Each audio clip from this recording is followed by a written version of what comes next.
Prefetto, un momento di auguri con le istituzioni, ma anche un momento di riflessione, considerando i momenti che si stanno vivendo post pandemia e che ancora non accennano a fermarsi. Sì, oggi è un momento di incontro con le istituzioni della provincia, che poi sono di fatto le persone con cui collaboriamo ogni giorno per cercare di migliorare la vivibilità e la sicurezza di questo nostro territorio, questo nostro amato territorio.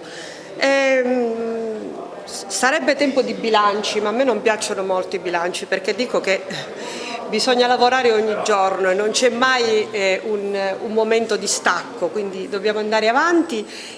Abbiamo concordato i servizi di controllo del territorio in questi ultimi giorni dell'anno, perché saranno giorni che ci aspettiamo di flussi importanti di turisti, ma anche di movimenti di cittadini, di nostri cittadini che affrontano questo periodo con una serenità maggiore rispetto agli ultimi anni. È anche vero che però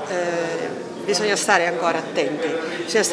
perché purtroppo ci sono dei segnali inquietanti. Io ho sentito il commissario dell'ASP che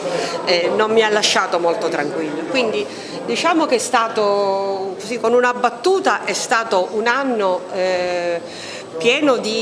anche di emozioni, oltre che di impegni, e in quest'anno credo che si sia ancora ulteriormente rafforzato. Io spero che sia proprio così, questo legame fortissimo, che deve essere così forte, tra queste istituzioni e il territorio.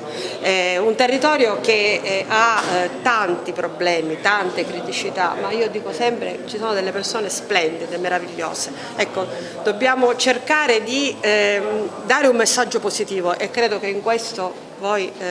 avete un ruolo assolutamente fondamentale. Vi ringrazio, perché è importante trasmettere anche un messaggio di fiducia e di speranza, un po' come ha fatto anche il nostro arcivescovo proprio in occasione di quell'evento terribile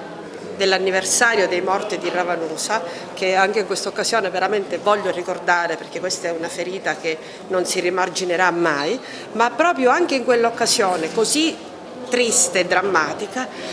la parola speranza è stata evocata e ripetuta tante volte, e adesso è quello che mi sento di dire a voi, ma di dire anche ai cittadini di questa provincia, un augurio di pace e serenità all'interno delle famiglie e di concordia anche all'interno delle istituzioni.